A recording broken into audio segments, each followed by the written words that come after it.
Hi, everyone. This is acyuta-bhava from Nightlight Astrology, and today I am doing the seventh part of my series on the beliefs of ancient astrologers. In today's episode, we are going to take a look at the topics of purification, austerities, and techniques of ecstasy. So if you haven't already watched the earlier parts of this series, I do recommend watching them in order. You could watch this as a standalone, but I think it'll make more sense if you watch the series from the start and go through it one by one. I started this series a couple of years. I started the research that has gone into this series several years ago. As I was preparing to take initiation on the path of Bhakti Yoga, I wanted to know how my beliefs as a practitioner of Bhakti, as a student of Bhakti, squared with the most likely beliefs of ancient astrologers. I say most likely because we don't exactly know what they believed. We don't exactly know what founding school astrology came from, if it came from one at all, or if it came from a particular thinker or a group of thinkers. We don't even know exactly when it emerged. We think sometime between the last 500 years BCE. So this research began because I was giving a talk at a conference, and that will necessitate research. So I started doing research. I also, like I said, I wanted to know for myself if the beliefs of ancient astrologers squared up with my practices as a student of yoga. So I was really excited to find that not only were they completely compatible with the practice of yoga, but they were actually compatible with a wide variety of different world religions and schools of thought, which is why I think astrology has lasted so long. It's very adaptable. It has been used by Christians, Muslims, Jews, Hindus, Jains, Buddhists. You have a lot of different schools of mysticism and a lot of different religious and spiritual schools that are using astrology in the ancient world. And for the last 2,000 years, it's been very adaptable. Still, there are some unifying beliefs and you might say underlying doctrines or teachings about the nature of reality, divinity, the soul, the cosmos, that seem to have been pervasive in the ancient world at the time and around the place that astrology got started. So this series is dedicated to trying to sort of unpack those. So today we're going to talk about purification, austerity, and ecstasy. Remember that in some of the most recent episodes, we talked about cyclical time, but before that, we also talked about liberation and enlightenment. We talked about the fact in this series that astrology was a kind of spiritual practice. As a spiritual practice, we have to imagine that if liberation or enlightenment from the wheel of karma is a part of the value system for ancient astrologers, then there probably, because there are in so many different traditions that believe in enlightenment or liberation from material bondage, that there would be practices that would be aimed at helping the soul to be liberated from ignorance or from the illusions of the material world. So what were those practices? What could they have looked like? So that's what we're going to talk about today: purification, austerities, and techniques of ecstasy. So often people think that purification, austerities, or techniques of ecstasy are only common in the East or in Eastern religions, whereas in the West, rational philosophy was more dominant. And this really couldn't be farther from the truth. For example, in the Sophist, Plato writes, "The people who purify the soul likewise think the soul too won't get any advantage from any learning that's offered to it until someone shames it by refuting it, removes the opinions that interfere with learning, and exhibits it purified, believing that it knows only those things that it does know and nothing more." So here's Plato talking about, in a sense, talking about the lifestyle of someone who is aimed at understanding reality, a contemplative, a philosopher, someone who, in order to do this, has to remain humble. This is the kind of person that may need purifying of different kinds of intellectual hubris. So he's mentioning purification and the need for humility. Here we also see the same process described in various yogic and Buddhist practices, where the ego is successively humbled through negations of its assumptions until a state of purity, or almost a lack of assumptions, a beginner's mind is achieved, you could say. This could be called a form of jnana yoga in the yogic tradition, or Buddhist bhavana meditation, which is designed to remove cognitive delusions that are caused by dogmatism, doubt, ignorance, or cravings. Similarly, in the Republic, Plato's great treatise, Plato also describes the process of attaining knowledge of the higher forms in terms of love and in terms of the achievement of a higher state of consciousness. It is the nature of the real lover of learning to strive for what is, not remaining with any of the things that are believed to be. But as he moves on, he never loses the edge of his eros, never falls back from it until he grasps the being of each nature itself. And having given birth to understanding and truth, he knows, truly lives, and is nourished. So the West sometimes gets pegged as this place of almost like just heady rationalism compared to the East, which is mind-body. That's actually not true. We have, and I'll go on and show you more evidence for this, but here we have one of the arguably most influential philosophers in the history of the quote-unquote West. It's not like it's Europe, but here's one of the most influential philosophers of the ancient West, compared to the East anyway, saying that it is through purification of the mind, through a kind of intellectual humility, through a striving after understanding of the highest things, through a practice of love, and through a transformation of consciousness that one understands, truly lives, and is nourished. So this is a purification process that Plato is actually describing that the spiritual seeker undergoes. In the Republic, Plato also talks about the lifestyle practices of the aspirant of such a student. I suppose that someone who is healthy and moderate with himself goes to sleep only after having roused his rational part and feasted it on fine arguments and speculations, and having attained clear self-consciousness. Second, he neither starves nor feasts his appetites, so that they will slumber and not disturb his best part with either their pleasure or pain. But they'll leave it alone. You know that it is then that he best grasps the truth, and that the visions that appear in his dreams are least lawless. So here we have a few things being said. One, that a moderate lifestyle is necessary. You have to learn how to restrain your appetites and your desires physically in terms of food, and you need to feed your mind on the contemplation of the mind of God. So this is like a monastic type of lifestyle, although he's not going so far as to say that one should starve oneself or practice extreme asceticism. But he does end up saying also that when you do this, you also stand to receive better wisdom in your dreams, because your head will be less cluttered in processing your lower urges as you sleep. Finally, in the Timaeus, when Plato describes what the motion of the highest state of the philosophical consciousness looks like, the transformed consciousness of the spiritual seeker, he says, "So what is the nature of rational motion? It is impossible to look directly at. It's like looking at the sun. That motion taking place in a single location necessarily implies continuous revolution round a central point, just like wheels being turned on a lathe. And this kind of motion bears the closest possible affinity and likeness to the cyclical movement of reason." Well, that description is very, very similar to the description of samadhi that we find in the Yoga Sutras. Here in Patanjali's Yoga Sutras, he says, Yoga Chitta Vritti Nirodha, which means yoga is the stilling of the revolutions of the mind stuff. As Plato is saying, what is the nature of the consciousness that has tapped into the mind of God, that is in a sense in communion with the highest forms, the true essence inherent in things. He says that it's impossible to look directly at that it's like looking at the sun. That motion taking place in a single location necessarily implies continuous revolution round a central point, just like wheels being turned on a lathe. And this kind of motion bears the closest possible affinity and likeness to the cyclical movement of reason.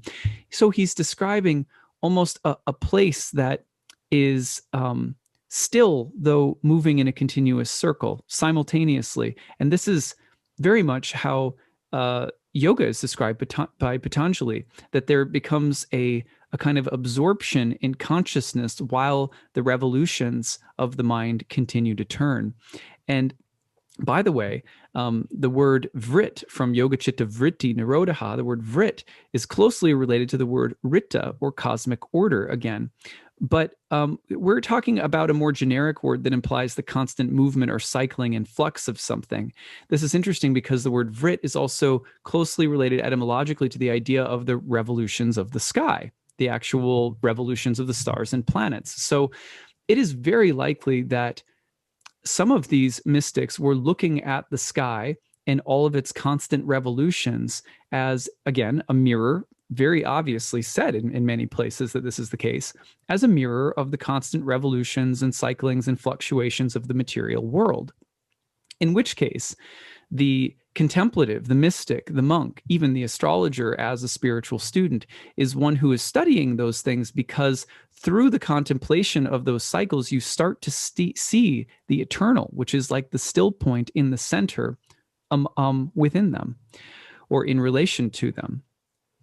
And so Plato is describing the highest state of consciousness as one that is finds a kind of eternal resting point within the center. But because we're in bodies and with minds, it's not something that we can look directly at.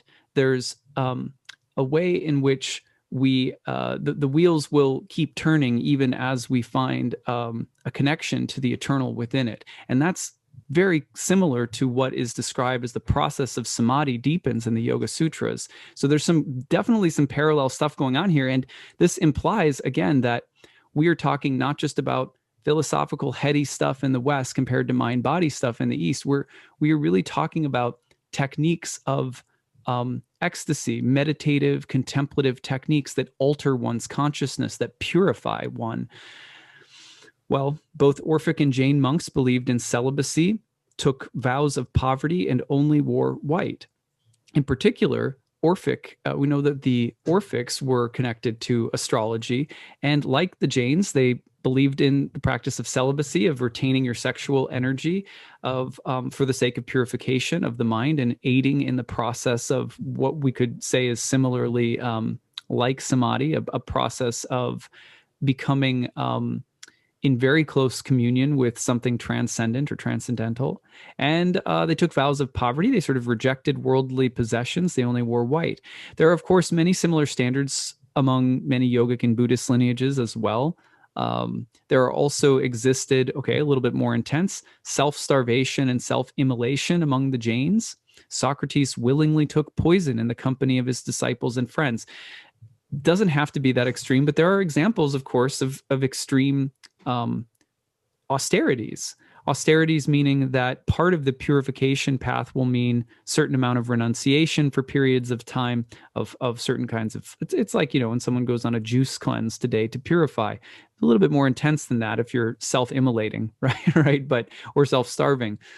But this idea that one had to learn to restrain the senses and to renounce certain kinds of worldly attachments or addictions or vices was key to many different groups of mystics in the ancient world around the time that astrology was coming about, as was the idea that, generally speaking, a transformation of consciousness and a purification of the mind and body as one is approaching the highest truth is necessary.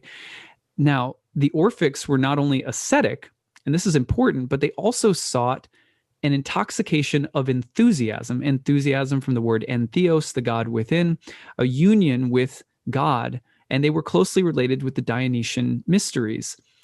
These likely involved music, dance, trance, possibly even entheogens, like psychedelic plants. The Hermetica, 200 CE and beyond, though possibly much older. We know that the Hermetica's philosophy has its roots in prior Egyptian, Pythagorean, earlier forms of mysticism, but the Hermetica discusses song, poetry, meditation, and contemplation as methods of ecstasy, as well as practices of austerity, simplicity in lifestyle, and renunciation of certain kinds of material things. The Pythagoreans, another very likely influence on the earliest astrologers, have been called medical musicians, and Pythagoras himself was said to be able to put both animals and humans into a calming trance. That's really interesting. The list goes on. Iamblichus, who is a Neoplatonist definitely practiced astrology, said of Pythagoras, And there are certain melodies devised as remedies against the passions of the soul, and also against despondency and lamentation, which Pythagoras invented as things that afford the greatest assistance in these maladies. And again, he employed other melodies against rage and anger and against every aberration of the soul. There's also another kind of modulation invented as a remedy against desire. So here you have Iamblichus and Neoplatonus. That group practiced astrology a little bit later into the Common Era, but recalling Pythagoras, who used music as a way of treating different kinds of afflictions. And why do so? Because the desire is to keep a certain kind of consciousness that's you could say elevated, but it's to keep a pure or clean or holy space in the mind and body. For Pythagoras, the 7 Greek musical modes and planets were connected to one another. As Pliny said, Saturn moves in the Dorian mode and Jupiter in the Phrygian.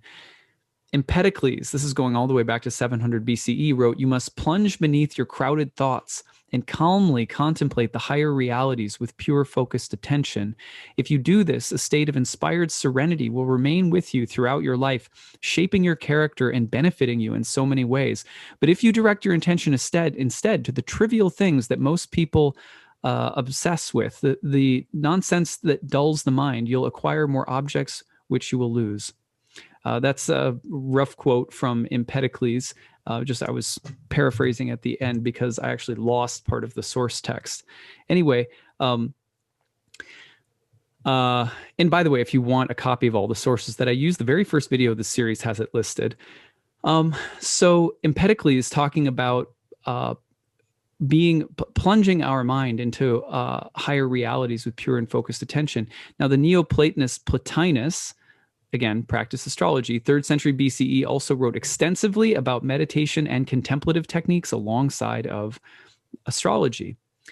In Greek mythology, according to the Greek geographer Pausanias, the original 3 muses were said to be Melet, Menem, and Aod, and I'm probably killing the pronunciation. They referred to the disciplined study and contemplation, memory, and song or voice. So these are like disciplined study and contemplation, memory, remembering things. Often oral traditions, would have been very common in the ancient world, and song or voice. So the muses were thought to be the inspiration of musicians, scientists, artists, and writers alike. And there was a sense for in any of these professions that if you were going to get close to a godly-like transmission of the truth, that you also needed to live a life that was studied, contemplative, that it involved song, and again, methods of purification and possibly austerity. Austerity meaning, again, just renouncing things that are not good for you. In the Timaeus, Plato mentions 2 veins, which physical anatomists can't find, which pass along the sides of the spinal column, which cross one another an unknown number of times. Indian philosophers, of course, describe the Ida and Pingala channels in nearly identical terms. In the Hindu doctrine of the Kundalini, the proper place for this soul power energy is at the top of the brain, and it can be lost through unnecessary or frivolous ejaculation. Both Plato and Kundalini philosophy also mention different centers, what we might call chakras in the East, where the energy can occupy or take, it's like a locus that it can move through as it passes up or down those channels. Plato also mentions semen, and the power of Kundalini is contained. He doesn't say Kundalini, but Plato also mentions semen, and that the power of this vital force is contained in semen and can be drawn up to the brain and shouldn't be discharged. Well, Kundalini yogis say the same thing. The earliest evidence for the doctrine of Kundalini energy in India dates back to some of the earliest Upanishads. That'd be like maybe 1000 BCE. I don't know, people will debate that, but the Chandogya Upanishad says 101 are the arteries of the heart. One of them leads up to the crown of the head. Going upward through that one becomes immortal.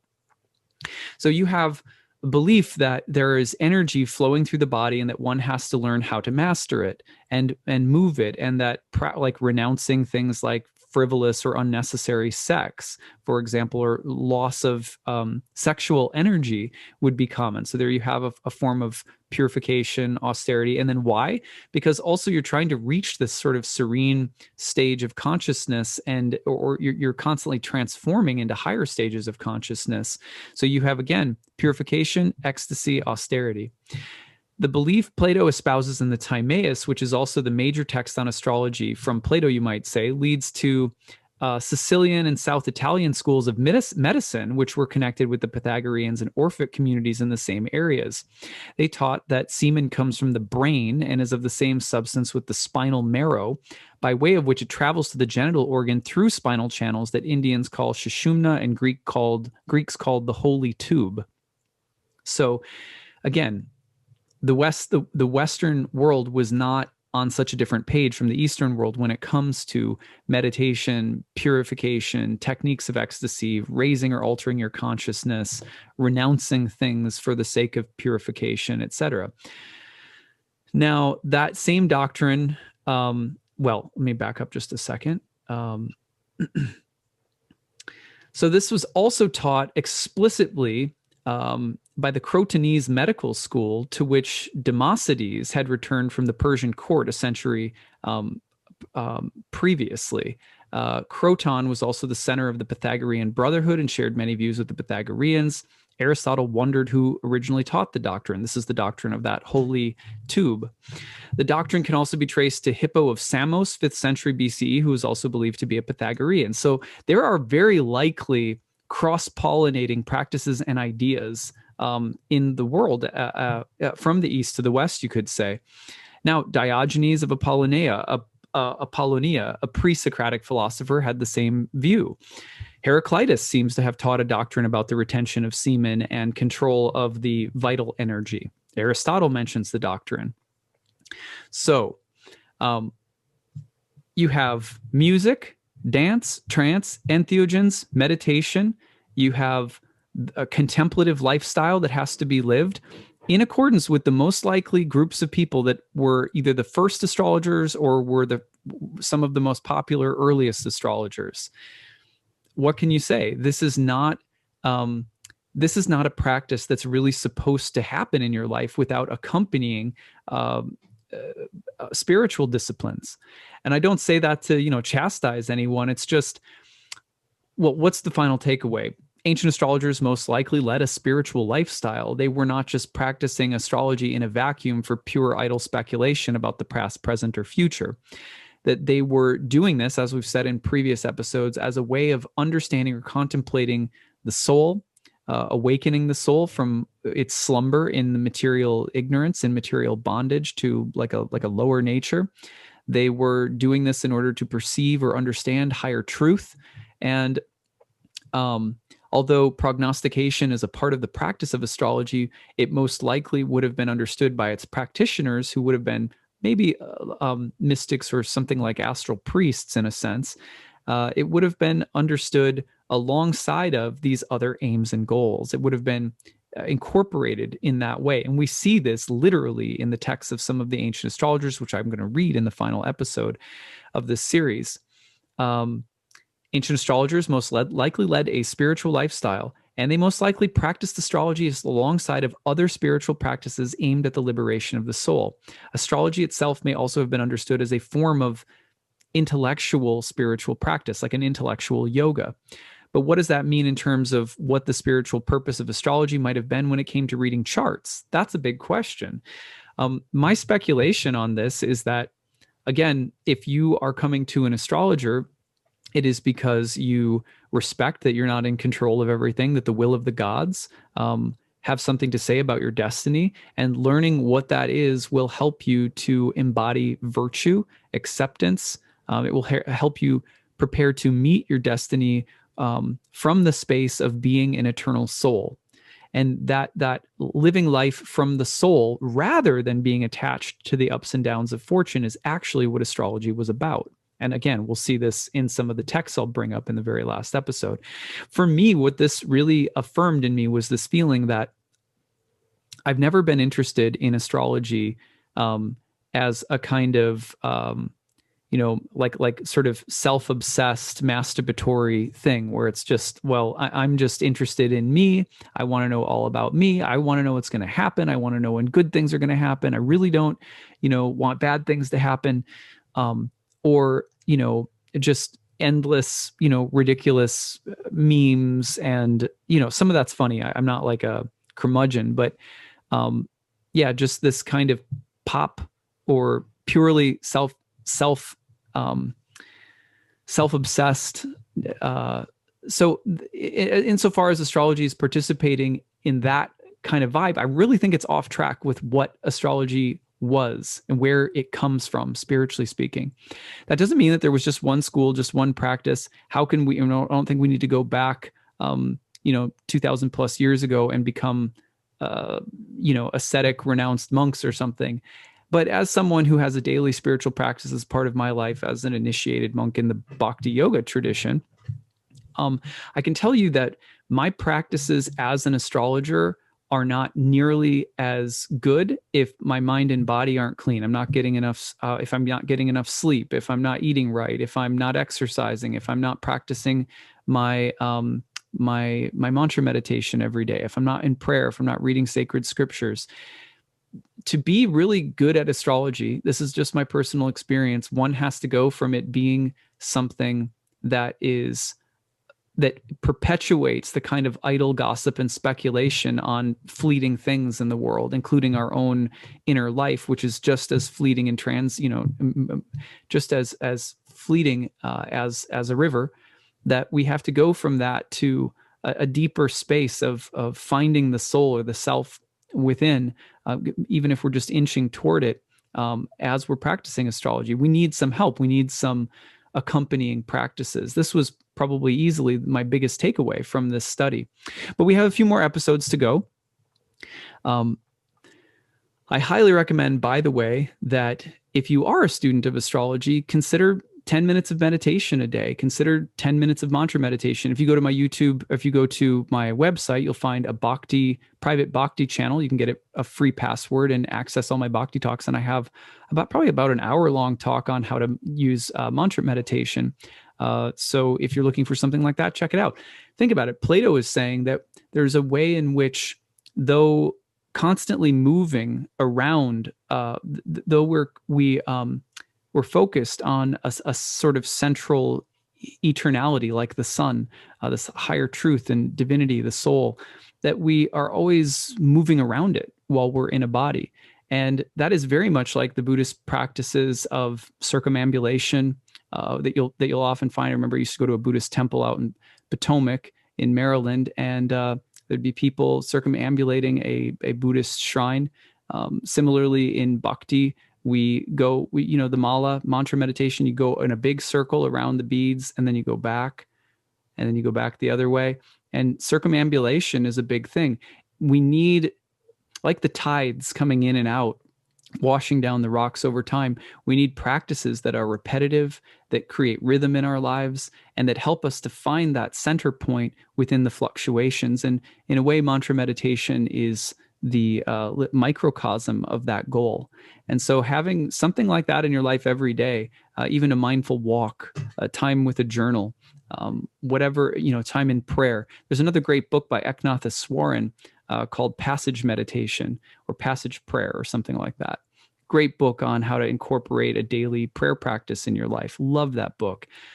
So I highly recommend it, because if you're doing that and you're taking care of your diet, your body, your mind, and you're having a spiritual life every day, astrology will open up 2 to 3 times more vividly and more clearly. You'll become a better reader. And this practice of astrology will take part in a spiritual revolution in your life. So I'm very, you guys who watch my channel know this is something I'm very passionate about teaching. So, all right, well, we are going to talk in our next episode about secular humanism versus spiritual lifestyle in the ancient world. Sometimes people think, well, everyone in the ancient world was spiritual. No, there were some of the same exact struggles in the ancient world that there are today between groups of people who had very different opinions about whether anything spiritual was real or not. And we're going to talk about some other things too, like the hiddenness or secretiveness of astrology in the ancient world versus the need to evangelize or share or teach certain things. We're going to talk about vegetarianism, nonviolence, and we will also talk a little bit about diffusion, how and where teachings came from. So a few more things to go in this series. I hope you guys are enjoying it, and I hope you guys have a great day today. All right, take it easy, everyone. Bye.